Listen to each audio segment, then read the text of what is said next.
الحمد للہ رب العالمین، الصلاۃ والسلام علی رسول النبی الکریم وعلی آلہ واصحابہ اجمعین۔ الحمد للہ الذی ہدانا لہذا وما كنا لنهتدی لولا ان ہدانا اللہ۔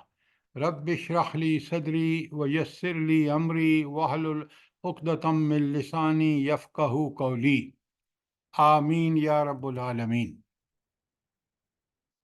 آج جس ٹاپک پہ ہم انشاءاللہ گفتگو کریں گے وہ مومن کے لیے انتہائی اہم ہے۔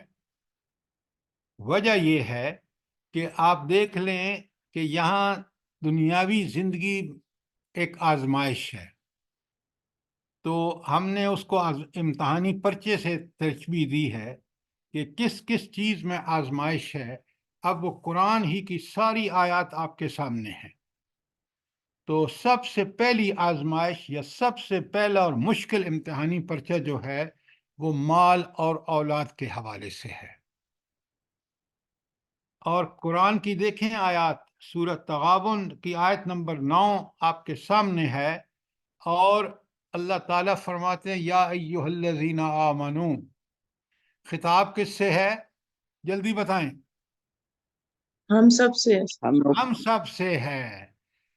اے وہ لوگوں جو ایمان لائے ہو، لا تلہکم اموالکم ولا اولادکم عن ذکر اللہ، یہ تمہارے مال اور اولاد تمہیں اللہ کے ذکر سے غافل نہ کر دیں۔ کیا مطلب ہے مال اور اولاد اللہ کے ذکر سے غافل نہ کر دیں؟ اللہ تعالیٰ نے جو کوئی احکامات دیے ہیں ان کے اوپر پوری طرح عمل پیرا ہو، ان کی وجہ سے ان کے اندر کوئی کمی بیشی نہ کرو۔ مال اور اولاد جو ہیں ان کو زیادہ وقت دے کر یا ان کی طرف زیادہ توجہ دے کر ہم اللہ کے ذکر سے غافل نہ ہو جائے، اللہ کی یاد سے، یا ان کی تربیت میں اللہ کے احکامات کی پابندی نہ کریں، یہ اس کا مطلب ہے۔ آپ کی بات ٹھیک ہے، لیکن میں ذرا اور کھول دیتا ہوں۔ ذکر اللہ کا مطلب ہے کہ اللہ کو یاد کرنا، زبان سے بھی، دل سے بھی، اور عمل سے بھی۔ عمل کو سامنے رکھیں۔ آج آپ دیکھ لیں، اپنے ارد گرد دیکھ لیں، آپ خود اپنے احوال پر بھی غور کریں، تو اس مال اور اولاد کی لگن نے انسان کو اللہ کے رسول صلی اللہ علیہ وسلم کی اطاعت سے غافل کر دیا ہے۔ یہ بات بالکل کلیئر نہیں ہے آپ کے سامنے؟ آپ حالات دیکھ لیں۔ بالکل سر، 100%۔ تو رب نے قرآن میں کس طرح پہلے، آج سے کئی ہزار سال پہلے بتا دیا کہ یہ مال اور اولاد وہ چیز ہیں جو تمہیں اللہ کے ذکر سے۔ اچھا، اللہ کا ذکر چاہے وہ زبان سے ہو، دل سے ہو، عمل سے ہو، یہ کیوں اہم ہے؟ کیوں اتنا اہم ہے کہ اللہ تعالیٰ کہہ رہے ہیں کہ یہ ٹاپ پرائرٹی تمہاری ذکر اللہ ہونی چاہیے؟ تم نے مال اور اولاد کو بنا لیا جی۔ سر جی، جب انسان اللہ کی طرف ہوتا ہے، رجوع اللہ کی محبت میں ہوتا ہے نا، تو پھر اولاد اور مال کی محبت کم ہو جاتی ہے، اور اللہ تعالیٰ کا ذکر زبان پہ ہر وقت ہوتا ہے، تو ہمیں آخرت کی یاد دلاتا رہتا ہے کہ ہم نے یہ بھی نہیں کرنا، یہ بھی نہیں کرنا، تو وہ بندہ صحیح رہتا ہے۔ اگر وہ بچوں کی ان چیزوں میں لگ جاتا ہے تو وہ اللہ کی یاد سے غافل ہو جاتا ہے، نماز بھی رہ جاتی ہے، بازار چلے گئے، ادھر چلے گئے، تو اس طرح یہ چیزیں مس ہو جاتی ہیں۔ بالکل سب کچھ آپ نے بھول ٹھیک جاتا ہے۔ کہا۔ ذرا غور سے بات کو سنیں۔ ذکر کا مطلب صرف زبان سے نہیں ہے، دل سے۔ دل میں بالکل اللہ کی طرف متوجہ، حکم اللہ کا جس سے حکم دیا ہے وہ کرنا، جسے رکنا، منع کرنا، یہ ذکر کی اصل یہ ہے۔ زبان پہ بھی ذکر ہونا چاہیے، دل میں بھی ہونا چاہیے۔ اس کا مطلب ہے کہ سب سے زیادہ محبت کس سے ہونی چاہیے؟ اللہ سے ہونی چاہیے۔ میں نے کئی دفعہ آپ کے سامنے سورہ بقرہ کی آیت 165 کا ایک ٹکڑا تلاوت کیا ہے، والذین آمنوا اشد حبا للہ۔ جو اللہ سے محبت کرتے ہیں مومنین، وہ سب سے زیادہ اللہ سے محبت کرتے ہیں۔ اور اللہ سے محبت کا تقاضا یہ ہے کہ مال ہو، اولاد ہو، یہ سب اللہ کے حکم کے مطابق ان سے ڈیل کیا جائے۔ مال ہے، حلال کما کے اللہ کے راستے میں خرچ کرے۔ اولاد ہے، قو انفسکم واہلیکم نارا، خود بھی جہنم کی آگ سے بچو اور بچوں کو بھی بچاؤ، ان کی تربیت کرو، ان کی پرائرٹی بھی یہ ہو کہ اللہ رب العالمین کی محبت سب محبتوں پہ غالب ہو۔ قرآن مجید پڑھیں آپ، اللہ تعالیٰ نے اپنی محبت کے بعد کس کی محبت کو سب سے پرائرٹی دی ہے؟ نبی حضرت کریم محمد صلی اللہ علیہ وسلم۔ اللہ اور اس کے رسول۔ وہ دونوں محبتیں ایک ساتھ ہیں، سب سے بڑھ کے والدین کی۔ والدین سے۔ انسانوں میں والدین کی بھی بات جب مانی جائے گی جب وہ اللہ کے حکم کے مطابق ہوگی، تو اگر اللہ کے حکم کے خلاف نہیں مانی جائے گی، لیکن ان سے حسن سلوک وہ سر فہرست ہے اپنے حقوق میں۔ والدین تو مال ہو، اولاد ہو، والدین ہوں، یہ سب کے سب اللہ ہی کی حکم کے مطابق ان سے ڈیل کیا جائے۔ جتنا اس نے درجہ رکھا ہے وہ درجہ اسی کے مطابق۔ یہ ہے ذکر اللہ۔ کوئی سوال؟ اب پھر دیکھیں وَعَلَمُوا، سورت شروع ہو رہی ہے وَعَلَمُوا، اچھی طرح جان لو، کان کھول کے سن لو، انما اموالکم و اولادکم فتنہ۔ سبحان اللہ، رب نے کیا بندے کو وارننگ دی ہے، تمہارے مال اور اولاد تمہارے لیے آزمائش ہے، لیکن ایک بات یاد رکھنا، وہ کیا؟ وَأَنَّ اللَّهَ عِندَهُ أَجْرٌ عَظِيمٌ، اور اللہ پاک کے پاس سب سے بڑا اجر ہے۔ آخرت میں سب سے بڑا اجر وہ جنات، وہ باغات ہیں جن کا ہم تصور بھی نہیں کر سکتے کہ کتنے حسین و جمیل ہوں گے، ان کے اندر کیا سہولیات اللہ نے رکھی ہیں۔ تو آپ نے دیکھا، اور یہ اجر عظیم کا مستحق کون ہوگا؟ کون ہوگا؟ آج کے اندر رہ کے بات کیجئے۔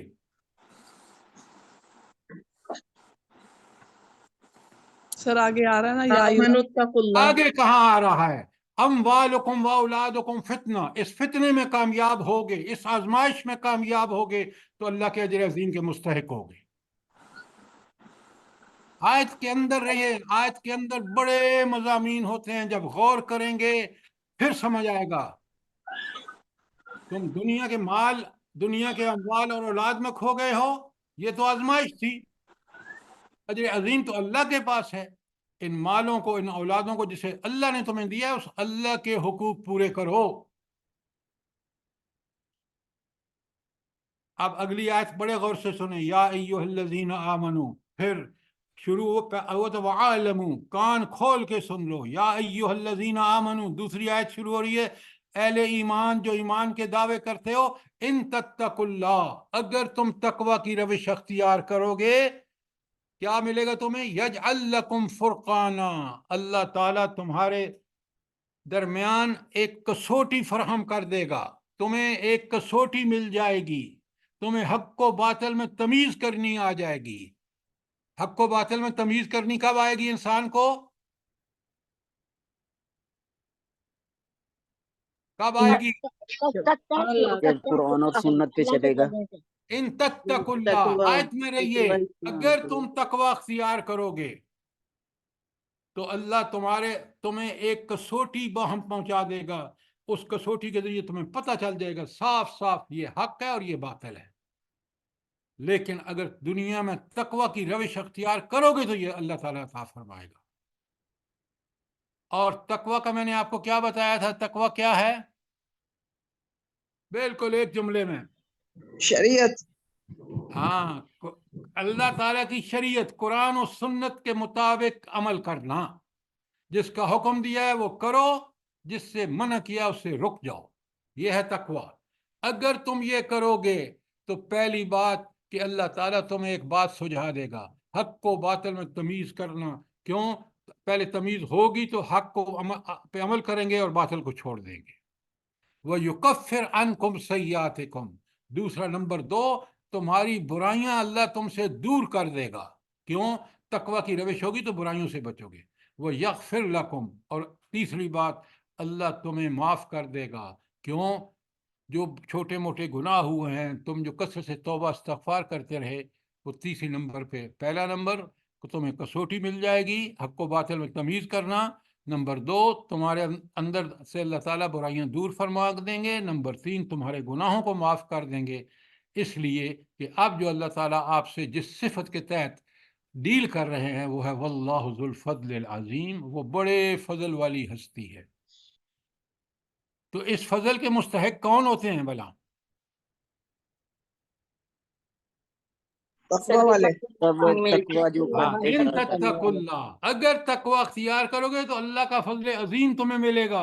اس فضل عظیم کے نتیجے میں تمہیں کسوٹی باہم مل جائے گی، تمہیں برائیوں سے دور ہو جاؤ گے، اور تمہیں اللہ بخش دے گا۔ اس ایک آیت کو دیکھیں کس قدر ہدایات ہیں، کس قدر اللہ تعالیٰ نے ہمیں بہترین ہدایت سے نوازا ہے۔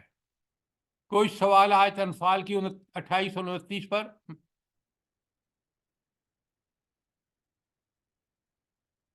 سر ہم لوگ ان آیات کو سمجھیں اور ان پہ عمل کریں۔ اچھا، یہ تو سمجھیں گے، عمل کریں گے، یہی قرآن کا تقاضا ہے، یہ ہمارے ایمان کا تقاضا ہے، اور یہ اگر ہم نہیں کر رہے تو پھر ہم بڑی غفلت کر رہے ہیں۔ اب ذرا ایک اور بات نوٹ کریں، سورہ انفال کس پہ تبصرہ ہے بلا؟ پوری سورہ انفال کس پہ تبصرہ ہے؟ مال غنیمت پر، اولاد اور مال۔ جنگ بدر، غزوہ بدر پہ ہے۔ یہ ڈاکٹر صاحب آپ نے ٹھیک کہا۔ آپ جب مال غنیمت پر جس نے کہا ہے وہ بالکل غلط کہا ہے۔ اصل تبصرہ پوری کا پورا سورہ جنگ بدر پر ہے۔ جنگ بدر 2 ہجری میں ہوئی ہے، مسلمانوں کی تربیت ہو رہی تھی۔ اللہ نے کس موقع پر کس طرح کی آیات ہیں یہ سورہ انفال کی، ذرا نوٹ فرمائیں۔ اس وقت مومنوں کو بتا دیا گیا جب اسلامی حکومت ابھی قائم ہوئی تھی کہ دیکھو مال اور اولاد کی فتنے سے بچنا اور تقوی اختیار کرنا۔ تم تقوی اختیار کرو گے، اللہ کی یہ عنایت 4 تمہارے اوپر ہوں گی، اور اللہ ہمیشہ تمہارے ساتھ جب بھی معاملہ کرے گا اپنے فضل کے ساتھ کرے گا۔ کتنی عظیم بات ہے! قرآن کس طرح سوسائٹی کی تربیت کرتا ہے۔ صحابہ اسی ماحول میں انہوں نے پرورش پائی، انہیں اللہ نبی صلی اللہ علیہ وسلم نے ان کی تربیت کی، عظیم انسان بن گئے۔ آج یہ قرآن کی وہی آیت ہمارے پاس، اور ہم کہاں بھٹک رہے ہیں؟ کوئی سوال آیت 29، 28 اور 29 پر؟ اچھا، یہ آیت آل عمران کی 186 آپ کے سامنے ہے، ہینڈ آؤٹ آپ کے پاس ہے۔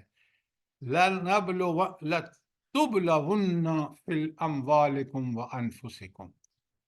لَتُبْلَوُنَّ، اس لفظ میں لام بھی تاکید کا ہے اور نون پہ جو شد ہے وہ بھی تاکید ہے، تو ترجمہ ہوگا لَتُبْلَوُنَّ کا کہ تم ضرور بالضرور آزمائے جاؤ گے۔ یعنی ایمان لاؤ گے تو ایمان کے بعد آزمائش لازمن ہوگی۔ کس میں آزمائش؟ فی اموالکم و انفسکم، تمہارے مالوں میں اور تمہاری جانوں میں۔ یہ مالوں اور جانوں کا ذکر خاص کر کیوں ہے؟ جلدی بتائیں۔ سر ان سے زیادہ محبت ہوتی ہے۔ ہاں، یہ ہوئی نا بات۔ سب سے زیادہ محبت دنیا پرستوں کو اور دنیا کے بندوں کو، مومنوں کو نہیں۔ مومن اگر حقیقی مومن ہے تو مال اور اولاد اللہ کی ہمارے پاس امانت ہے، ہمیں اس کو اسی طرح خرچ کرنا ہے جس طرح اس نے حکم دیا ہے۔ لَتُبْلَوُنَّ فِي أَمْوَالِكُمْ وَأَنفُسِكُمْ۔ اللہ اکبر، اللہ اکبر۔ آگے ذرا غور سے سنیں، وَلَتَسْمَعُنَّ، پھر تاکید ہے، تم ضرور بس ضرور سنو گے، من الذین اوتوا الکتاب من قبلکم، ان اہل کتاب سے جو تم سے پہلے تھے، وَمِنَ الَّذِينَ أَشْرَكُوا، اور ان لوگوں سے جو مشرک ہیں، اذن، بڑی تکلیف دہ باتیں سنو گے۔ آج آپ دیکھ لیں، ہندو لڑ رہے ہیں غزہ میں، مسلمانوں کو، عورتوں، بچوں اور ان کو قتل کر رہے ہیں۔ یہودی اس کا سرخیل ہے، اس کے ساتھ فوج کے اندر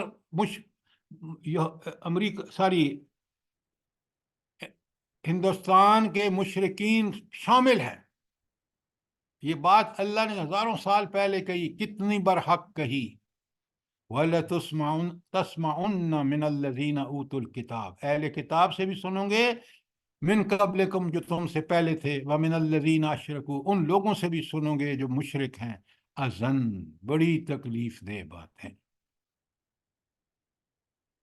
آگے اللہ نے بتا دیا، ذرا غور کریں، قرآن کے کمالات دیکھیں۔ کلام الہی کہتا ہے وَإِن تَصْبِرُوا، اگر تم صبر کرو گے، وَتَتَّقُوا اور تقوی کی روش اپناؤ گے، فَإِنَّ ذَلِكَ مِنْ عَزْمِ الْأُمُورِ، یہ ہے بڑے حوصلے کا کام جو تمہیں کرنا ہے۔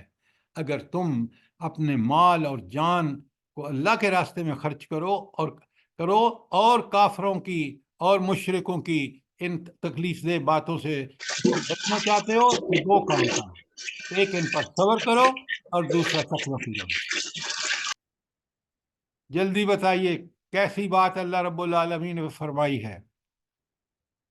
اور آل عمران میں کس پر تبصرہ ہے؟ جلدی بتائیں۔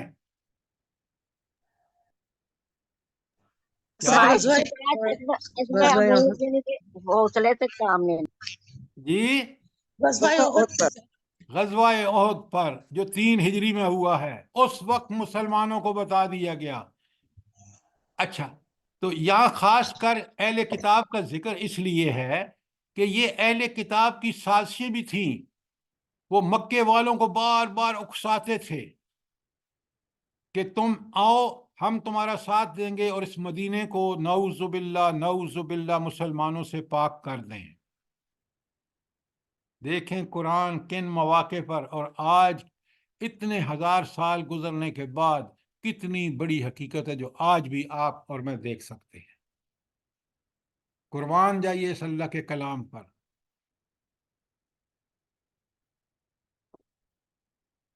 اور کس قدر بے حمیت ہیں ہم مسلمان کہ اس سے فائدہ نہیں اٹھاتے، اور آج کافروں اور اہل کتاب کے ہاتھوں امت ذلیل ہو رہی ہے، باوجود اس کے کہ اس کے پاس ذرائع وسائل ہر چیز موجود ہے۔ اگر نہیں ہے تو قرآن اور سنت نہیں ہے۔ اور کیا زبردست بات کہی ہے نبی صادق صلی اللہ علیہ وآلہ وسلم نے، راوی حضرت عمر ہے، ان اللہ یرفع بہذا الکتاب اقواما، اللہ تعالیٰ قوموں کو رفتیں اور ترقیاں اس کتاب قرآن سے عطا فرمائے گا، وہ یدعو بہ آخرین، اور جو دوسری اس سے تہی دست ہوں گی جیسے آج ہم ہیں، وہ ذلیل و رسوا ہوں گی۔ کتنی بڑی حقیقت ہے، تاریخ اس کا ثبوت پیش کر رہی ہے، جب سے قرآن نازل ہوا آج تک اور قیامت تک۔ دیکھا اپنے مال اور اولاد کتنا بڑا عذاب ہے۔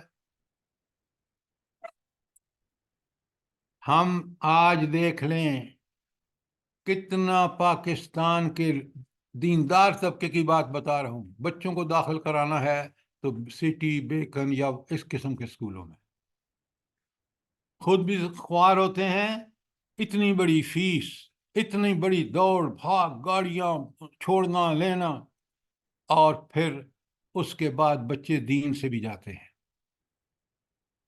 میں نے خود ان بچوں کو پڑھایا ہے، دینی لیکچر کے دوران میں نے ان سے سوال کیے، بالکل اس کے لیول کے سوال، کیونکہ میں پڑھاتا رہا ہوں انجینئرنگ کالج میں۔ یقین مانے مجھے حیرت ہوتی تھی کہ یہ 20-25 ہزار فیس دے کے ان کا وہ لیول بھی نہیں ہے جو ہم ٹاٹ پہ بیٹھ کے پڑھتے تھے، اور فیس بھی نام و نہاد فیس کچھ بھی نہیں ہوتی تھی۔ جی سر، بالکل ایسا ہی ہے۔ کاش کاش اب سوچیں، یہ ہے قرآن جس طرح ہمیں ہدایت دے رہا ہے، اور پھر فرمایا، اللہ تعالیٰ فرماتے ہیں کہ یا ایہا الذین آمنو، پھر خطاب ہم سے ہے، ان من ازواجکم و اولادکم عدو لکم، یہ تمہاری بیویاں اور تمہاری اولاد تمہاری دشمن ہے۔ یہ کس اولاد اور بیویوں کی ذکر ہو رہی ہے؟ جو اللہ کے دین پہ نہیں چل رہے۔ ورنہ اگر میں نے دیکھا ہے کہ وہ لوگ جن کے گھروں میں دین ہے، میاں کا بھی مطمع نظر اللہ کی رضا، بیوی کی بھی، بڑی ہم آنگی ہے، وہ جوڑا بالکل دنیا میں کامیاب ترین جوڑا ہے، اور جن کی دنیا کی آرزویں ہیں، میاں کی کچھ ہیں، بیوی کی کچھ ہیں، تو اولادوں کی کچھ ہیں، تو اس میں بالکل یہی بات آپ روز دیکھتے ہیں کہ ان من ازواجکم و اولادکم عدو لکم فاحذروہم، اللہ تعالیٰ فرماتے ہیں ان سے بچو، وَإِن تَعْفُوا وَتَصْفَحُوا، اگر تم عفو درگزر سے کام لو گے، وَتَغْفِرُوا، اور تم معاف کر دو گے، فَإِنَّ اللَّهَ غَفُورٌ الرحیم، پھر اللہ تم سے معاف بھی کرے گا اور رحم سے آپ کے ساتھ معاملہ کرے گا۔ کیا مطلب ہے اس فتنے کو، اس سے بچنے کا مطلب یہ ہے کہ ان کو اللہ کے دین کی طرف لے کے آؤ، ان کو فتنہ نہ بناؤ، ان کی تربیت کرو۔ جب تربیت کرو گے تو پھر اللہ بھی تمہارے ساتھ معاملہ عفو درگزر اور بخشش کا کرے گا۔ وارننگ دیکھیں اگلی آیت میں کہا انما اموالکم و اولادکم فتنہ، بالکل وہی بات جو پیچھے ہوئی ہے، یہ مال اور اولاد بہت بڑا فتنہ آزمائش ہیں، واللہ عندہ اجر عظیم، تو تمہارا مقصد کیا ہونا چاہیے؟ اس اجر کا مستحق بننا جو اللہ کے پاس عظیم اجر ہے۔ اب دیکھیں اس ایک آیت میں دیکھیں اموالکم و اولادکم فتنہ، ایک طرف یہ ہے اور دوسری طرف اللہ کے پاس اجر عظیم ہے۔ اللہ کے پاس اجر عظیم ان لوگوں کے لیے ہے جو اس مال اور اولاد کے فتنے کو میں پاس ہو جائے۔ جی کوئی سوال؟ جی سر جی، میرا یہ سوال ہے کہ میں اکثر یہ آیت پڑھتی ہوں تو میرے دماغ میں یہ چیز آتی تھی کہ میں آپ سے پوچھوں کہ یہ بیویاں کس طرح دشمن ہو سکتی ہیں، اس کو تھوڑا وضاحت کریں۔ اچھا، بہت آسان ہے۔ میں نے آپ کو شروع میں بتایا ہے کہ ایک مومن مرد ہے اور اس کی زوجہ بھی بڑی مومن ہے، دونوں کا مقصد زندگی کیا ہے؟ کہ اللہ کی رضا حاصل کرنی ہے، مال ہو، اولاد ہو، زمینیں ہوں، کوٹھیاں ہوں، جو بھی سہولیات ہیں۔ آپ مجھے بتائیں ان میں ہم آہنگی ہوگی یا وہ ایک دوسرے کے دشمن ہوں گے میاں بیوی؟ ہم آہنگی ہوگی انشاءاللہ۔ اللہ آپ کو جزائے خیر دے، بالکل بڑی زبردست ہم آہنگی ہوتی ہے، ذات ان کی کوئی چیز ہوتی نہیں ہے، وہ اللہ تعالیٰ کی رضا ان کا پیش نظر ہوتی ہے۔ اب آ جائیں دوسری بیویاں جو دنیا پرستی، مال پرستی، اور اولادیں جو ہیں وہ بھی اسی طرح کی، تو یہ انسان کو جنت میں جانے کے لیے رکاوٹ بنے گی نہیں بنے گی؟ بنے گی۔ اس لیے دشمن ہے۔ ہر وہ چیز جو ہمارے لیے اللہ کی رضا کے حصول کے لیے جس کی عوض ہمیں جنت ملے گی اس کی رکاوٹ بنتی ہے، وہ دشمن ہے۔ اب بات سمجھ آئی کہ نہیں آئی؟ جی جزاک اللہ۔ اچھا، اللہ رب العالمین فرماتے ہیں آگے بڑے غور سے دیکھیں، وَإِن تَعْفُوا وَتَصْفَحُوا، آپ جب یہ معاملہ ہو بھی نا تو بیویوں اور اولاد کے ساتھ معاملہ عفو درگزر کا کرو اور ان کی تربیت کرو، تاکہ وہ اللہ ہی کی رضا کے لیے وہ بھی کام کریں، معاملات انشاءاللہ at the end of the day ٹھیک ہو جائیں گے۔ جب تم یہ کام کرو گے فَإِنَّ اللَّهَ غَفُورٌ الرحیم، پھر اللہ تمہارے ساتھ بخشش کا بھی اور رحم کا معاملہ کرے گا۔ اور پھر وہی بات جو پیچھے آ گئی چکی ہے، انما اموالکم واولادکم فتنہ واللہ عندہ اجر عظیم۔ اب مال اور اولاد کیونکہ آزمائش ہے، اور اس آزمائش میں جب پورا اترے گا تو اللہ تعالیٰ کے پاس اس کا اجر ہے۔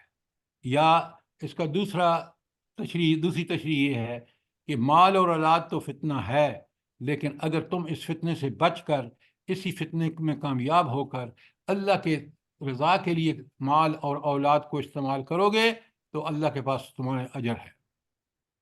بات کلیئر ہے؟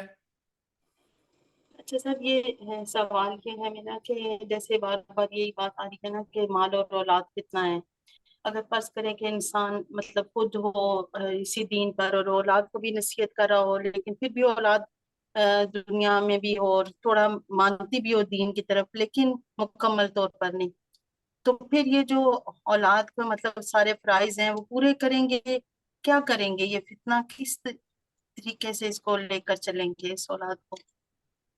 اچھا، آپ نے بڑا اچھا سوال کیا، میں سوال سب کے لیے سمرائز کر دیتا ہوں کہ ہماری کوششوں کے باوجود بچے جو ہیں، اولادیں جو ہیں، وہ پوری طرح دین پر کاربند نہیں ہوتی، تو اس حوالے سے کیا کیا جائے؟ یہ نیٹ شیل میں یہی سوال ہے نا آپ کا؟ جی جی اچھا، اب بڑے غور سے سنیں، بڑے غور سے سنیں. ہماری کوششیں اسی وقت برآور ہوتی ہیں جب اللہ رب العالمین کی تائید اور نصرت. اللہ تعالیٰ کی تائید اور نصرت جب مرد میاں بیوی دونوں اولاد کے سامنے پوری طرح دین پر کاربند ہوتے ہیں، اللہ کی رضا کے لیے کوشاں ہوتے ہیں، اولاد دیکھتی رہتی ہے. دنیا میں بھی ان کو باہر اٹریکشن ہے، تو آپ دیکھتے ہیں کہ وہ اولادیں بعض دفعہ آپ کی نافرمانی یا اللہ کی نافرمانی کرتی ہیں. لیکن جب آپ اس چیز کو ان کے سامنے ایک نمونہ پیش کر کے مر جاتے ہیں، وہی بچے اس وقت سوچتے ہیں. اللہ تعالیٰ ان کی فکر کو بدل دیتا ہے، کیونکہ والدین نے دعائیں کیں، والدین نے پوری کوشش کی. میری آنکھوں کے سامنے ان دوستوں کی دوستوں کی اولادیں جو انتہائی دیندار تھے، ان کی دعائیں مانگتے تھے، خود نمونہ تھے. یقین مانے ان کے مرنے کے بعد وہ اولادیں ایسی مومن بنی، ان اولادوں کی اولادیں مومن بنی. میں ان اولادوں کو، وہ میرے درس میں ہوتے ہیں، میں ان سے کہتا ہوں یہ سب تمہاری نیکیوں کی وجہ تمہارے دادا کی دعائیں ہیں. آپ یہ کر کے دیکھیں، اللہ تعالیٰ انہی اولادوں کے انشاءاللہ دل و دماغ میں آپ کا نمونہ، جب آپ نہیں ہوں گے تو وہ نمونہ ان کے سامنے آئے گا اور یہ ہدایت یافتہ ہو جائے گا. انشاءاللہ سر. بات سر جی کلیئر ہے؟ ایسا بھی تو ہوتا ہے نا کہ کچھ بچے اللہ کی یاد کی طرف زیادہ ہوتے ہیں اور کچھ بچے ہوتے تو نیک ہیں مگر تھوڑا کم ہوتے ہیں. ایسا بھی ہوتا ہے کیونکہ سارے بچے تو ایک جیسے نہیں ہوتے نا. اب اپنے ہی گھر میں اگر 4 بچے ہیں، 3 بچے ہیں، تو کچھ اللہ کی یاد سے زیادہ جڑے ہوئے ہیں اور کچھ کم ہیں. تو پھر اللہ کی توفیق سے ہو جاتا ہے، اللہ ہی انہیں کرتا ہے، کیونکہ گھر میں تو اللہ کا ذکر ہوتا رہتا ہے نا. دیکھتے رہتے ہیں کہ یہ میرا بہن یا بھائی کس طرح اللہ کے ذکر میں ہے اور میں تھوڑا پرے ہوں، تو اس کے دل میں تو اللہ ہی پھر ڈال سکتا ہے نا. نہیں نہیں نہیں نہیں نہیں نہیں، یہاں آپ ایک بڑا نازک، جو آپ نے بات ایسی سمپل کر دی ہے نا. تو یہاں کیا کرنا چاہیے سر؟ آپ میری بات پوری سنیں. اب وہ بچہ جو بین چل رہا ہے، کبھی ادھر ہوتا ہے، کبھی دین پر عمل کرنا شروع ہوتا ہے، کبھی ادھر چھوڑ دیتا ہے. اگر وہ اللہ کی طرف اس کا رجوع ہوگا دل میں سچا پکا، اللہ اس کو ہدایت پہ لے آئیں گے. اللہ کبھی اس بندے کو والذین جاہدوا فینا لنہدینہم سبلنا، جو اللہ کے راستے میں کوشش کرتے ہیں، اگر یہ بچہ دل سے، ممکن ہے شیطان اس کو برگلاتا ہو، لیکن وہ دل سے ٹھکا ہوا کہ بات حق ہے، تو وہ بچہ ٹھیک ہو جائے گا. لیکن اگر اس بچے کو گناہ کرنے میں مزہ آتا ہے اور وہ ماں باپ کے خوف سے، ڈر سے، یا دیگر بہن بھائیوں سے وہ زبان سے کچھ کہتا ہے لیکن دل میں اللہ کی طرف رغبت نہیں ہے، تو ایسا دل اللہ کو پسند نہیں ہے. تو ماں باپ، ان کو پتہ چلنا چاہیے کہ ماں باپ کے دل میں کتنی شدید محبت ہے، کس قدر ان کو. تو دین پہ عمل کرنے کا حق ادا کریں. آپ اولاد کو نمونہ پیش کریں، ماحول پیش گھر میں. اگر میرے گھر میں 24 گھنٹے ٹی وی چلتا ہے، بچوں کے پاس دنیا بھر کے وہ لیپ ٹاپ اور موبائل ہیں اور گندگیوں کے ڈھیر ہیں، مجھے کوئی پرواہ نہیں ہے، میں کہتا ہوں نماز پڑھو نماز پڑھو، ان کو ادھر سب چیزیں دے دیتا ہوں، وہ بچے کبھی ٹھیک نہیں ہوں گے. آپ کو بڑی احتیاط سے ان کو حق پر لانے کے لیے وہ سارے کام کرنے ہوں گے جو ضروری ہے. اگلی آیت آ رہی ہے، فَاتَّقُوا اللَّهَ مَا اسْتَطَعْتُمْ، جتنی تمہارے اندر طاقت ہے تقوی کی روش اختیار کرو. لمیٹیشن بھی ہو سکتی ہیں، لیکن آپ نے جتنی آپ کی استطاعت ہے اس کے مطابق حق پر قائم رہنا. وَاسْمَعُوا، غور سے سنو اللہ رسول کی بات. وَأَطِیعُوا، اور اس اللہ رسول کی اطاعت کرو. وَأَنفِقُوا خَیْرٌ لِأَنفُسِکُمْ، اور اپنے مال اللہ کے لیے خرچ کرو، وہ تمہارے لیے، جانوں کے لیے بہت بہتر ہے. اب ذرا آیت کو دیکھیں، فاتقوا اللہ مستطعتم، نمبر 1 تقوی اختیار کرو جتنی تمہارے اندر استطاعت ہے۔ نمبر 2 واسمعوا، جب قرآن پڑھا جا رہا ہو، سنا جا رہا ہو، آپ بچوں کو نصیحت کریں، غور سے سنو۔ نمبر 3 واطیعوا، اللہ اور رسول کی اطاعت کا حق ادا کرو۔ نمبر 4 پسندیدہ مال اللہ کے راستے میں خرچ کرو۔ وانفقوا خیر لانفسکم، یہ ہے وہ چیز جو تمہارے نفوس، تمہارے دلوں کے لیے بہتر ہوگی۔ ومن یوق شح نفسہ، جو دل کی تنگی سے بچا لیا گیا۔ اگر سماعت ٹھیک نہیں ہے، اطاعت ٹھیک نہیں ہے، انفاق ٹھیک نہیں ہے، تو یہ جو ہے یہ دل کی تنگی کی وجہ سے ہے۔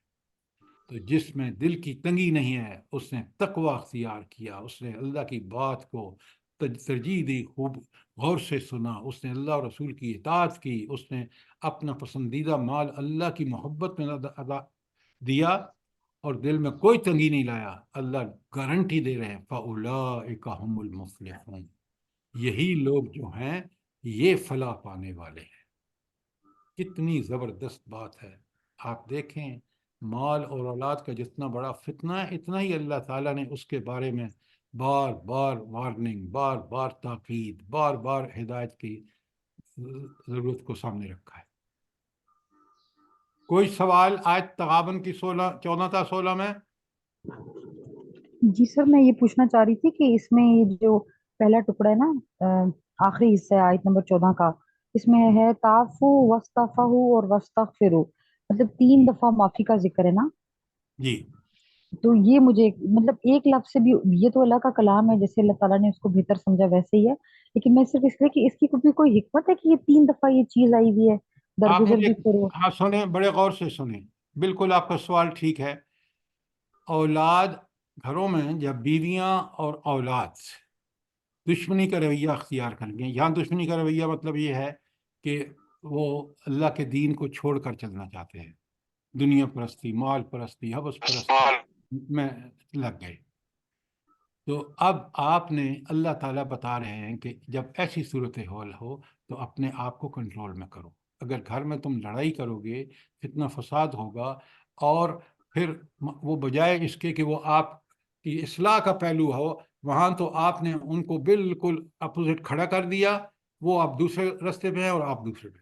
لیکن اگر ان کی اصلاح کے ساتھ ساتھ آپ معافی اور مغفرت کا معاملہ ان کے ساتھ کرتے ہیں تو آپ ان کو جلدی قائل کر رہیں گے، گھر میدان جنگ نہیں بنے گا۔ اس لیے اس کی تفصیل بار بار اس کو بتایا گیا کہ عفو درگزر اور مغفرت سے کام لو۔ اب بات سمجھ آئیے؟ جی سر، الحمدللہ، جزاک اللہ۔ اچھا، ایک اور چیز ذرا نوٹ فرمائیں، اس کے لیے کوئی ایسا نہیں ہوتا کہ آج آپ نے نصیحت کی کل بچے نہیں۔ It may take days, weeks, even months, even years. یہ اسی وقت ہے جب آپ حسن سلوک کے ساتھ، عفو درگزر کے ساتھ، مغفرت کے ساتھ، ان سے بہترین رویے کے ساتھ، ان کو بہترین ادعو الی سبیل ربک بالحکمت والموعظۃ الحسنہ، ان سب چیزوں کو سامنے رکھ کے کریں گے تو انشاءاللہ اللہ غفور الرحیم ہے، وہ آپ کے یہ بخشش اور رحمت کا سامان کر دے گا۔ بات کلیئر ہے؟ جی سر۔ جزاک اللہ خیرن کثیرہ۔ جی سر، یہ جواب دیکھیں اللہ تعالیٰ کی ذات آیات کے ذریعے دے دیتی ہے، یہی مین چیز ہے جو ہمیں اپنی اس کی ساری باتوں کا جواب مل گیا۔ جزاک اللہ خیرن کثیرہ۔ بے شک، بے شک۔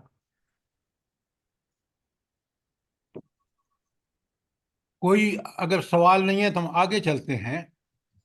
عجائب، یہ اسکرین بڑی گندی ہے، آپ کو نظر آ رہی ہے؟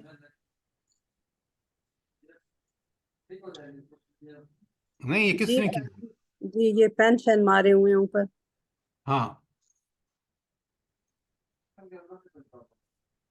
کیوں آ رہا ہے آگے؟ ابھی مال اور اولاد چل رہا ہے۔ کیوں؟ سورہ کہف کی آیت آپ کے سامنے ہے۔ اس کی وجہ یہ ہے کہ یہ فتنہ کوئی بہت ہی عظیم فتنہ ہے جس کو اللہ تعالیٰ نے بڑا کلیئرلی سمجھایا ہے۔ اب اللہ تعالیٰ فرماتے ہیں وَاضْرِبْ لَهُمْ مَثَلًا حَيَاةَ الدُّنْيَا۔ پہلے میں سارا پڑھتا ہوں، ترجمہ کرتا ہوں، پھر آپ سے سوال کر کے پھر میں کھولوں گا۔ وَاضْرِبْ لَهُمْ مَثَلًا حَيَاةَ الدُّنْيَا۔ اللہ تعالیٰ فرماتے ہیں نبی کریم صلی اللہ علیہ وسلم سے کہ ذرا ان کو دنیاوی زندگی کی مثال سے واضح کرو. وہ کیا مثال ہے دنیا زندگی کی؟ کما انزلنا من السماء ماء، من السماء، جیسا کہ ہم نے زمین سے بارش نازل فرمائی. فاختلط به نبات الارض، اور زمین کی جو پود تھی خوب گھنی ہو گئی، سرسبز ہو گئی. فاصبح حشیما، اور وہ پھر گھنی ہو گئی.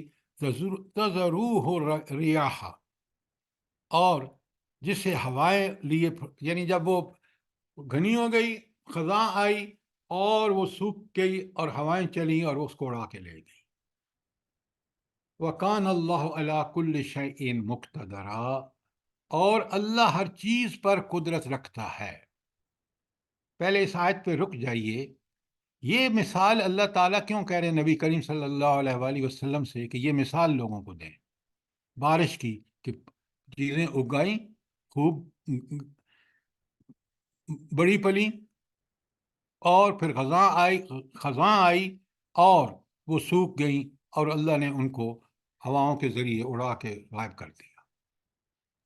کیوں؟ یہ اللہ کی قدرت اور اس کا تقاضا تھا، یہ اس کی حکمت اور اس کا تقاضا تھا. کیوں ہوا یہ؟ اس میں اللہ تعالیٰ بتانا کیا چاہتے ہیں؟ یہ سر جی دنیا کی ناپائیدار ہے. ہر دنیا کی ہر چیز کو اتنی فنا ہے. آسائش، اتنا سامان، سارا کچھ اللہ تعالیٰ ہمیں عطا کرتا ہے، جسم بھی اور مال بھی اور سب کچھ، اور آخر فنا ہوتا ہے، آخر سب کچھ ختم ہو جاتا ہے. بالکل آپ نے ٹھیک سمجھا. زندگی کتنی، ان تمام احسانات کے باوجود زندگی کتنی حقیر ہے. اس کی مثال اس پانی سے دی ہے کہ زمین آسمان سے پانی برسا، خوب گھنی پود اگ گئی، اور جو ہی اس پہ خزاں آئی ختم. اسی طرح انسانی زندگی، بچپن، لڑکپن، جوانی، بڑھاپا اور موت آ گئی. بڑا، اس لیے اس زندگی کو ٹھیک ٹھیک سمجھو. یہ تمہیں ہمیشہ کے لیے نہیں دی گئی. کہاں ہیں تمہارے دادا پر دادا، نانا پر نانا، کہاں ہیں؟ وہ اسی ناپائیدار زندگی، یہی زندگی جو اتنی کم تھی، اس کے انہوں نے اس کو ٹھیک سمجھا تو اللہ کی رحمتوں کے، اور اگر اسی زندگی میں ان غرق ہو گئے تو تباہ و برباد ہو. سر جی کسی اور کو نہ بھی دیکھے، خالی اپنے آپ کو ہم دیکھیں کہ ہم کیسے تھے، سٹیپ بائی سٹیپ کیسے ہوتے چلے جا رہے ہیں. آپ بالکل ٹھیک کہہ رہے ہیں، لیکن دوسروں کو کیوں نہ دیکھیں؟ دادا دادی نانا نانی میرے سامنے گزرے ہیں، بالکل. آج کہیں ان کا ذکر نہیں ہے. کل میرا بھی، جس طرح آپ کہہ رہے ہیں، میرا بھی کوئی ذکر نہیں ہوگا جب مجھے موت آ جائے گی. اور پھر آگے اگلی آیت میں اللہ تعالیٰ فرمائے المال والبنون زینت الحیات الدنیا.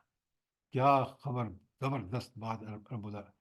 یہ سوائے اس کے کہ یہ حسن ہے زندگی کا، دنیاوی زندگی میں آپ مال اور اولادیں جو ہیں، میرا مال، اتنی کوٹھیاں، اتنے مربع، اتنی، اور دیکھ لیں حرام کا مال جو ہے وہ انسان کے لیے کتنی خجالت بنتا ہے، کتنی رسوائی بنتا ہے. دبئی کی لیکس نے کس طرح آپ کے صدر اور اس کی اولاد کو، جرنیلوں کو جن کے وہاں تھے، کتنا ذلیل و رسوا کر کے رکھ دیا. تو یہ زینت، دنیا کی زینت کے علاوہ ان کی کوئی، بس ایک چند روزہ خوبصورتی ہے. اور والباقیات الصالحات، باقی کیا رہے گا؟ نیکیاں. کیوں؟ آپ کی قبر میں بھی نیکی، سنیں غور سے، آپ کی قبر میں بھی آپ کی نیکیاں کام آئیں گی، برزخ میں بھی کام آئیں گی. پہلے سور کی جب جان کنی کا عالم ہوگا اس وقت بھی نیکیاں کام آئے گی. جب دوبارہ اٹھائے جائیں گے اس وقت بھی اسی نیکیوں کی حالت میں اٹھیں گے. جب پہنچیں گے آپ میدان حشر میں حساب کتاب کے لیے، اس وقت سوائے نیکیوں کے کوئی کام چیز نہیں ہے، ایمان اور عمل صالح. پھر اللہ تعالیٰ کے سامنے حساب و کتاب میں یہی چیز کام آئے گی. والباقیات الصالحات، باقی جو رہ جائیں گی وہ دنیا میں سب چھوڑ گیا. کیا بات ہے، ذرا دیکھیں. والباقیات الصالحات، دو الفاظ کے اندر خیر عند ربک، یہ تیرے رب کے نزدیک بہت بہتر ہے. اور بہتر بھی کس حوالے سے؟ ثواباً، اجر کس پہ ملے گا بلا؟ صالحات پر. خیر عملا، اور جو امیدوں کے اعتبار سے بھی اچھی ہیں. اگر تم نے اپنا امیدیں مال اور دنیاوی مال اور دنیاوی وجاہت اور عہدوں پہ رکھی ہے تو دیکھ لیں بڑھاپے میں، ریٹائرمنٹ کے بعد آپ کس کام کی ہیں وہ، اور موت کے وقت تو بالکل کسی کام کی نہیں ہے. موت کے بعد وہاں جو کام آئیں گی، والباقیات الصالحات خیر عند ربک ثوابا وخیر عملا. بہتر کس میں ہے؟ اجر بھی وہاں انہی کا ملے گا، صالحات کا. اور امیدیں بھی اگر کوئی وابستہ کی جاتی ہیں تو دنیا کی مال و دولت سے نہیں، انہی نیکیوں سے. کتنی پیاری بات رب العالمین نے ارشاد فرمائی ہے. سر یہ کتنی غضب کی آیت ہے، دیکھیں ذرا اور غور کریں ہم لوگ تو اس میں سب کچھ اللہ پاک نے فرما دیا ہے، کیا اور بات ہے! کتنی ہی یہی خوبصورت ہے. کلام میڈم، یہی کلام الہی کا کمال ہے کہ کوزے کو بے شک دریا کو کوزے میں بند کر دینا. کاش ہم اس کو سمجھ کے پڑھیں، ہماری عقل روشن ہو جائے. سر جی، جن کے دلوں پہ اثر ہوتا ہے نا تو ان کے لیے یہ آیات بہت بڑی ہے، کیونکہ جب بھی ہم سورہ کاف ہر جمعے کو پڑھتے ہیں تو اس میں بہت ساری اللہ تعالیٰ کی آخرت کی بھی جھنجھوڑنے کا انداز ہے، اور بہت کچھ ہے اس میں اگر سمجھیں ہم لوگ تو. وہ جو آخری رکوع ہے نا سورہ کہف کا، سبحان اللہ. کیا دنیاوی زندگی کی مثالیں، اور کیا اللہ نے.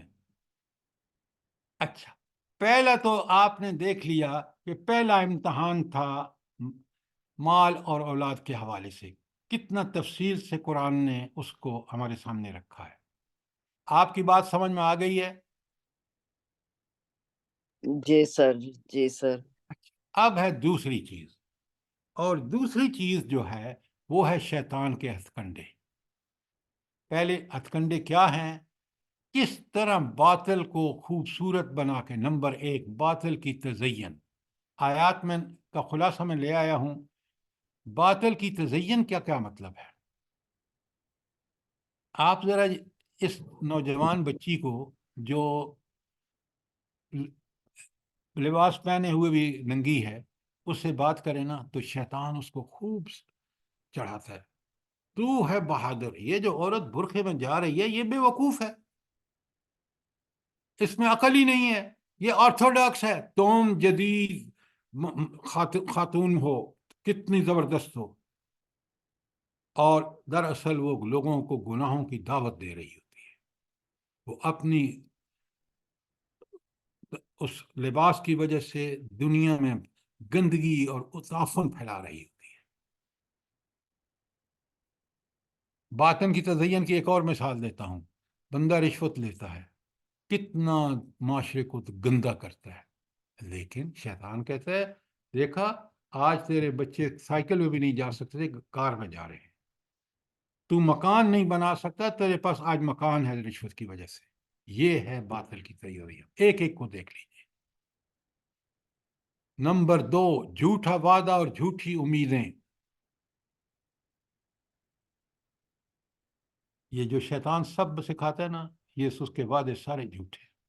آخرت میں کیا کرے گا بلا جنگ بدر میں اس نے کیا کیا؟ جب اس نے فرشتے اترے دیکھے نا، بھاگا وہاں سے اور کہا میں وہ دیکھ رہا ہوں جو تم نہیں دیکھ رہے. پہلے چڑھایا کہ آج موقع ہے، ان کو رگڑ دو مسلمانوں کو، پہلی جنگ بدر اڑا کے رکھ دو ان کو. اب یہ سب جھوٹ تھا، وعدے بھی جھوٹ، امیدیں بھی جھوٹ. اسی طرح ہر بندے کے ساتھ، فرد کے ساتھ بھی معاملہ ہے، اور اجتماعیت قوموں کے لیڈرشپ کے ساتھ بھی. آپ دیکھ لیں، اپنے نظام عدل کو دیکھ لیں، اسٹیبلشمنٹ کو دیکھ لیں. شیطان ان کو کتنا خوبصورت بنا کے دکھا رہا ہے، اور وہ کتنے بونے نظر آ رہے ہیں. آپ ذرا عدالتوں کو دیکھ لیں. انسان سے نمبر 3، کیا بات ہے، انسان سے باطل اظہار ہمدردی. حضرت آدم سے کیا کہتا ہے شیطان؟ دیکھ یہ اگر تو نے پھل کھا لیا نا ایک تو فرشتوں جیسا ہو جائے گا، ابدی زندگی مل جائے گی. یہ ہے اظہار ہمدردی باطل. انہوں نے کھایا اور ان کو اس کا مزہ دیکھ لیا آپ نے. گمراہ کرنے کا تدریجی عمل نمبر 4. سوال کریں اگر 3 تک کوئی سوال ہے تو. نمبر 4. اچھا، کبھی مایوس نہیں ہوتا. وہ دیکھتا ہے کہ اس کو میں نے کفر کی دعوت دی، یہ انکار کر گیا، تو وہ اس کو پھر دوسرے طریقے سے اپروچ کرتا ہے. علماء کو اور طریقے سے اپروچ کرتا ہے، جاہلوں کو، اور ہر آدمی کے اس کو اللہ نے دل تک ایکسیس دی ہے. وہ جذبات اور احساسات کو پیش نظر رکھ کے اس آدمی کو گمراہ کرتا ہے اور کامیابی حاصل کر لیتا ہے. لیکن یہاں اللہ نے ایک بات بتا دی بڑی کلیئرلی، اور شیطان نے بھی اس کا اعتراف کیا کہ اللہ کے بندوں پر میرا کوئی زور نہیں چلتا. تو ہمارے لیے کیا طریقہ کار ہونا چاہیے؟ جلدی بتائیں. اللہ کے بندے اللہ کے بندے بن جائیں، اللہ کے تابع دار اور فرمانبردار بن جائیں، شریعت کے تابع ہو جائیں. شیطان کا کوئی حربہ نہیں چلے گا. سوال نمبر 4 تک کوئی سوال؟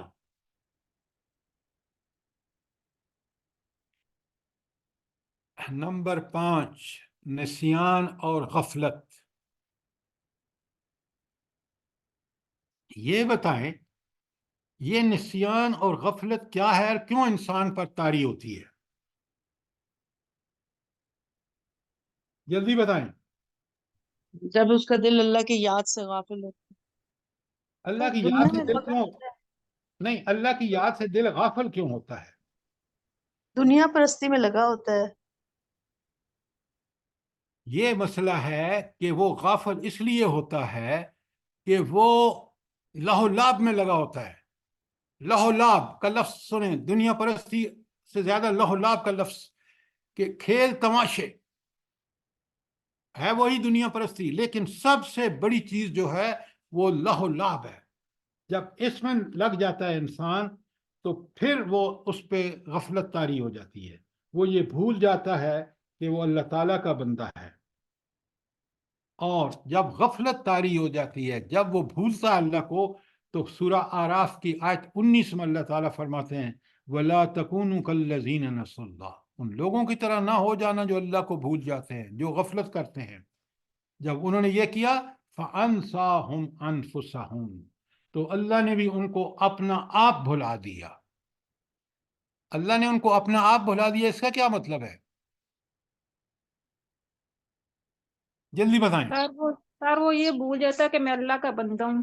ہاں، اصل بات جو اس کی اصلیت ہے کہ وہ اللہ کا بندہ ہے، وہ بھول جاتا ہے. کس کی وجہ سے؟ غفلت اور نسیان کی وجہ سے.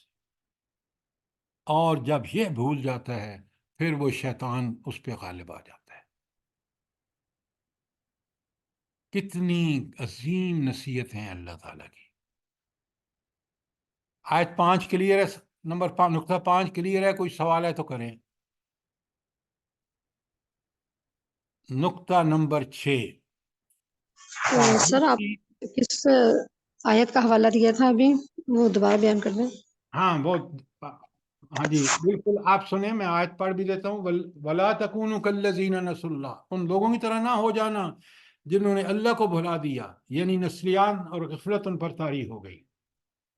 فَأَنْسَاهُمْ أَنفُسَهُمْ. اللہ تعالیٰ نے خود ان کو اپنی ذات کو بھلا دیا کہ وہ اللہ کے بندے تھے، وہ شیطان کے بندے بن گئے اس بھول کی وجہ سے. یہ سورہ حشر کی آیت 19 ہے. سورہ حشر آیت 19. اور 6 نمبر فرمایا شیطانی اور طاغوتی فوجوں کا خوف دلانا.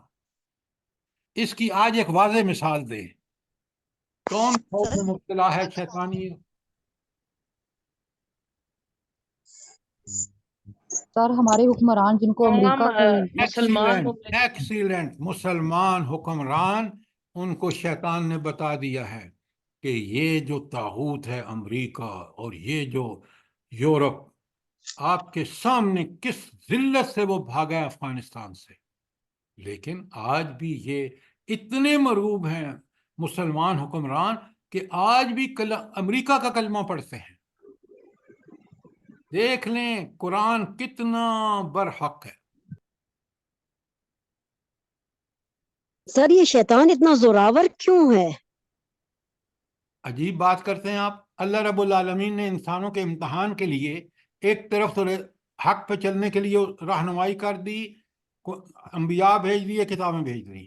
نمبر 2، خود انسان کے اندر اس کی فطرت میں نیکی کو پسند اور برائی کو. اب اس نے شیطان کو اس لیے اجازت دی کہ گمراہ کرنے والا بھی تو کوئی ہونا چاہیے. اللہ نے تو ہدایت کے لیے سارے بندوبست کر دیے، اس لیے شیطان کو رکھا، شیطان کو اجازت دی تاکہ اس کو گمراہی کی پوری کوشش کر لے جتنی مرضی ہے.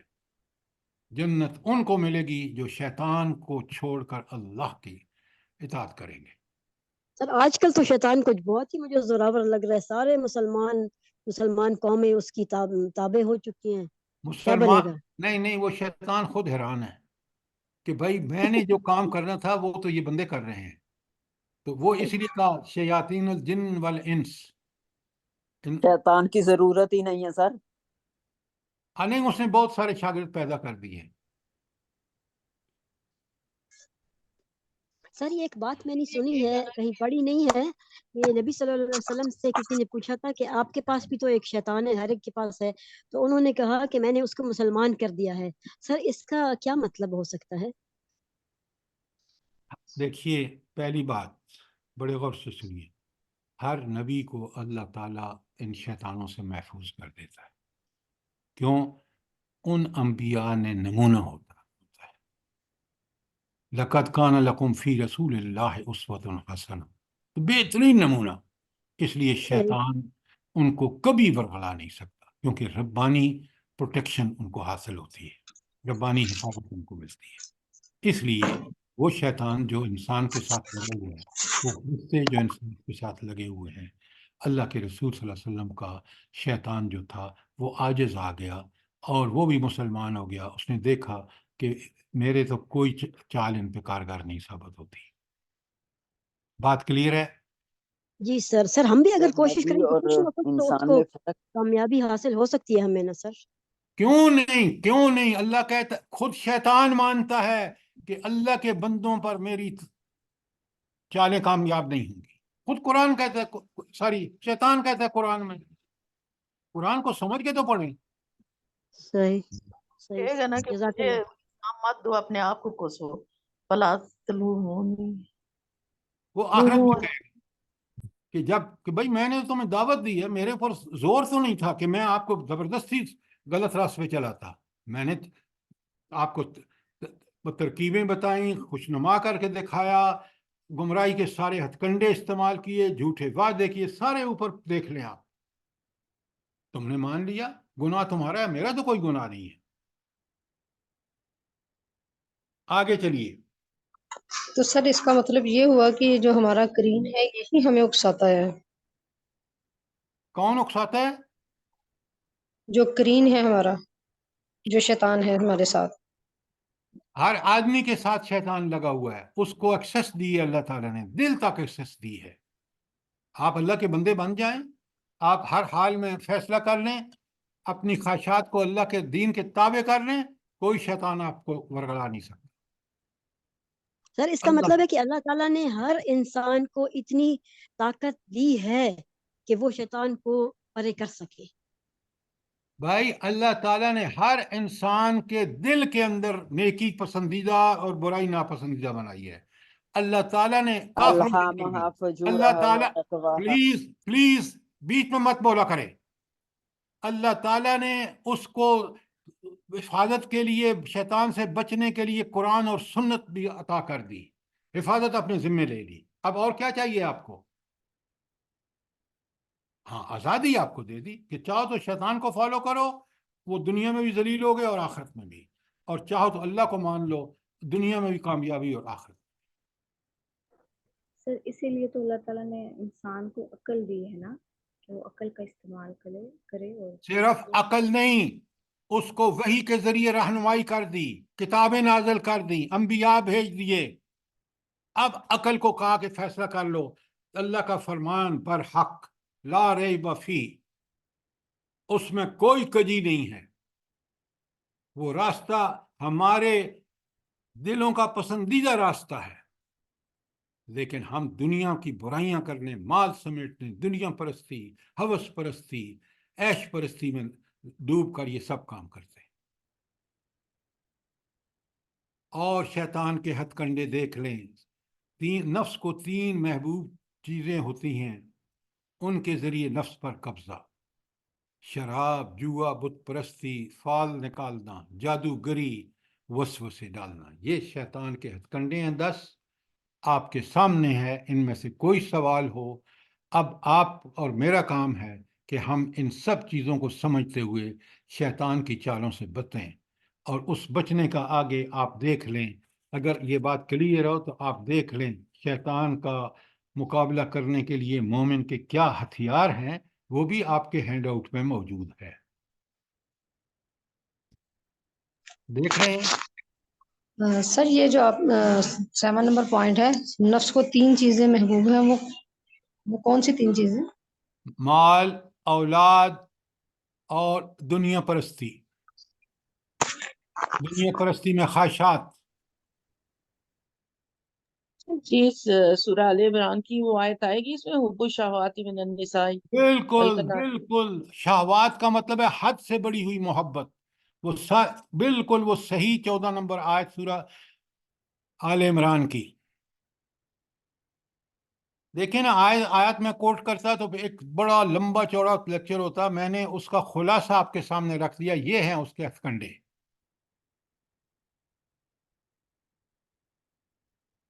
اب آخری بات بڑے غور سے سنیں، مقابلہ کرنے کے لیے اللہ تعالیٰ نے ساری صلاحیتیں، سارے ذرائع اور وسائل، اسباب بندے کو دے دیے، اب احتیاط کرنا اس کا کام ہے۔ قرآن کی حدیث کی پابندی جو عین فطرت کا بھی تقاضا ہے، انسان کو دل کو بھی محبوب ہے، انسان اس پہ عمل کرتا ہے تو دنیا اور آخرت میں سکون پاتا ہے، قرآن و حدیث پر پابندی۔ شیطان سے بچاؤ کے لیے اللہ تعالیٰ کے حضور پناہ مانگنا، کیوں؟ یہ اللہ ہی ہمیں دیتا ہے، ہم کوشش کے ساتھ جب تک دعا نہیں مانگیں گے، اللہ کی تائید اور نصرت نہیں آئے گی تو ہم کامیابی سے اس کا مقابلہ نہیں کر سکتے۔ نمبر 4، ذکر الہی میں مشغولیت۔ کیا مطلب؟ کہ ہم زبان سے، دل سے، عمل سے اللہ کا ذکر، اللہ کی یاد کے تحت سارے کام کریں۔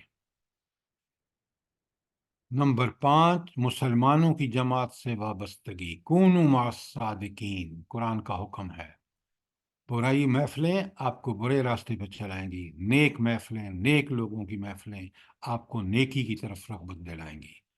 شیطان کی مخالفت، کیونکہ وہ قرآن میں 9 جگہ آیا ہے کہ وہ آپ کا دشمن ہے، اور 9 ہی جگہ آیا ہے وہ کھلا عدو مبین ہے، لہذا دشمن کی مخالفت نہیں کریں گے تو پھر دشمن جو ہے وہ آپ پر قابو پا لے گا۔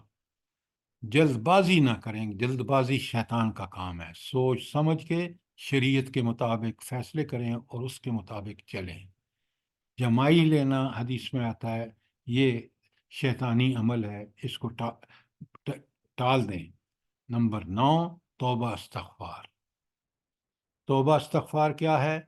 کہ سچا رجوع، پہلے شرمندگی، پھر اللہ کی طرف پلٹنا، اور استغفار، اللہ سے معافیاں مانگنا۔ اور 10واں اس کا علاج جو ہے وہ ہے وسوسے۔ تو وسوسوں سے بچنے کے لیے دل میں اگر اللہ کا ذکر ہو تو شیطان وسوسے ڈال ہی نہیں سکتا۔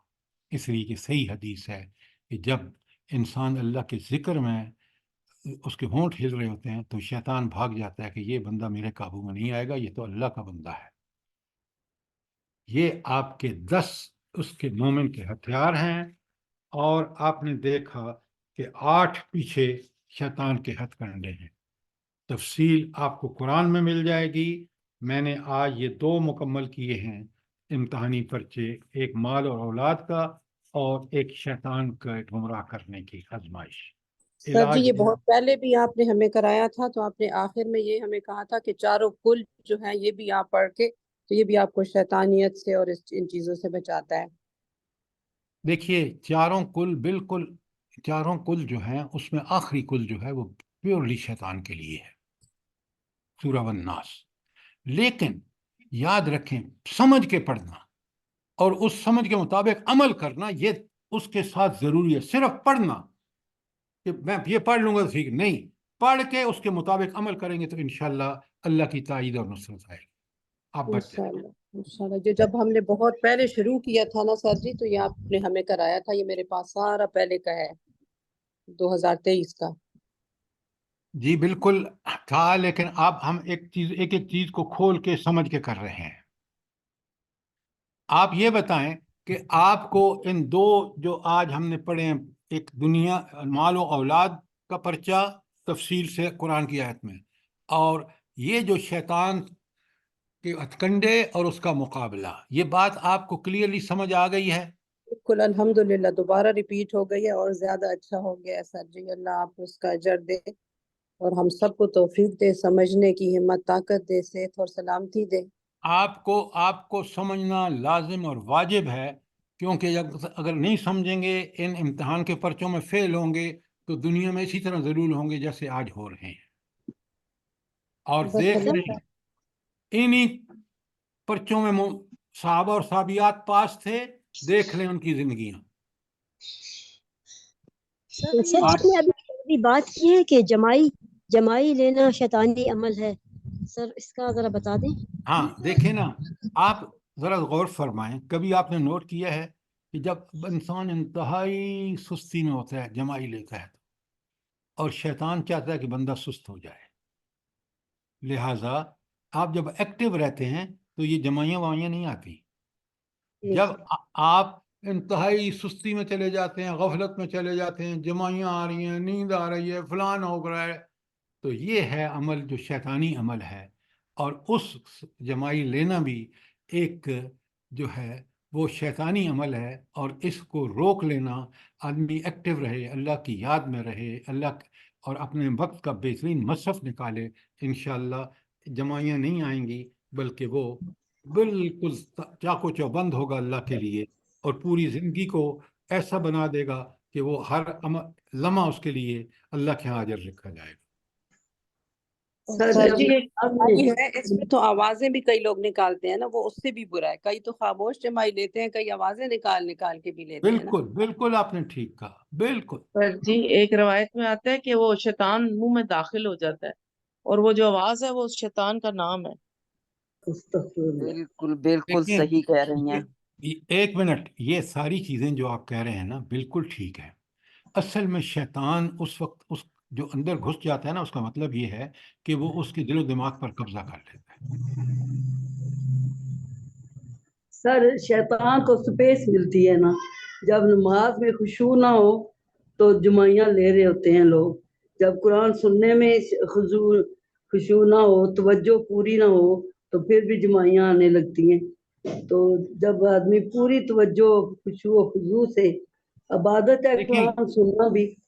آپ بالکل ٹھیک کہہ رہے ہیں، یہ خشوع اور خضوع اس کا ڈائریکٹ تعلق ہے، جو پڑھا جا رہا ہے اللہ کا کلام پڑھا جا رہا ہے، اس کو سمجھ رہے ہیں کما حقہ، شیطان بھاگ جاتا ہے۔ آپ کی توجہ قرآن اور اس کے مضامین اور اس کے فہم اور دل و دماغ پر اس کے اثرات جب ہوتے ہیں، یہی خشوع و خضوع ہے۔ اچھا سر، یہ مومن کا ہتھیار یہ ہے کہ جمائی کو خطر امکان مطلب روک لینا، یہ مومن کا ہتھیار ہے نا، کہ اس کو آنے نہ دے۔ کب آنے نہیں دے گا؟ جب وہ ایکٹیو ہوگا، جب وہ اللہ کے اپنے وقت کو یہ سمجھے گا کہ مہلت ہے مجھے اللہ سے قرب حاصل کرنے کی، اللہ کی رضا سے اس نے کام کرے۔ جمائی آئے گی نہیں، اگر آئی ہے تو روک لے۔ سر جی لیکن سر بڑے اگر جیسے نیند بچپن میں اگر کہتے تھے نیند کہ کی وجہ جمائی سے آ آ رہی رہی ہے ہے، تو منہ کے آگے ہاتھ رکھیں، ہاتھ رکھو، فوراً ہاتھ رکھو منہ پہ تاکہ یہ بالکل بند ہو۔ بالکل، یہ سب سنت طریقے ہیں۔ لیکن سر اگر وہ نیند کی وجہ سے آ جیسے رہی ہو، آپ نیند کا ٹائم ہو اور نیند کی وجہ سے اگر آ رہی ہو تو پھر بھائی اگر آپ کی نیند ضرورت ہے، آپ سو جائیں، کیا مسئلہ ہے؟